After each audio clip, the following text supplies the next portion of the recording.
So hello guys, இன்றைக்கி நம்ம Indian பாய் driving 3Dயில் பார்த்திங்கன்னா ஒரு மிஷின் மாதிரி கொண்டு வந்திருக்காங்க. இது எக்ஸாக்டாக எங்கே இருக்குதுன்னு பார்த்தீங்கன்னா, நம்ம ரயில்வே ஜங்ஷனில் தனியாக இருக்கும்ல, அதுக்கு நேராக அப்படியே இருக்குது.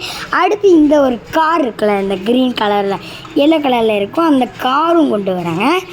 ஸோ இதெல்லாம் எனக்கு எக்ஸாக்டாக வருமானு எனக்கு தெரியும். ஸோ இது ஆனால் வருங்க நான் நினைக்கிறேன், ஏன்னா அவங்களே போட்டிருக்காங்க அந்த வீடியோவை. ஸோ இது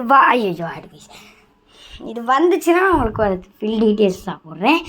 ஸோ அது வரலைன்னா என்ன பண்ணுறது ப்ரோ அப்படின்னு கேட்டிங்கன்னா, ஸோ அவ்வளோதான், போட முடியாது, சாரி. பட் அது வந்துருச்சுன்னா நான் உங்களுக்கு கன்ஃபார்ம் நான் அதை போடுவேன். ஸோ அவ்வளோதாங்க இந்த ஒரு வீடியோ.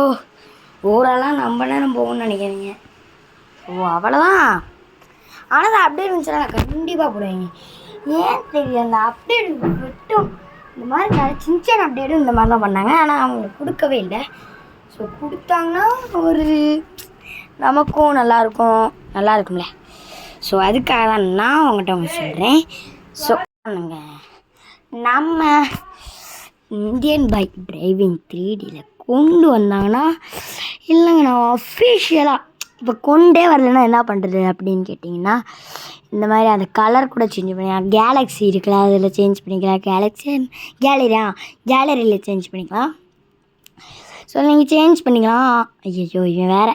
ஸோ நீங்கள் சேஞ்ச் பண்ணிக்கிட்டு ஜாலியாக ப்ளே பண்ணலாம் அவங்களுக்கு பிடிச்ச கலர் வச்சுட்டு.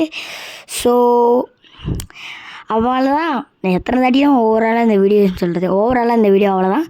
நீங்கள் பாருங்க, ஜிடிஜி பாய்.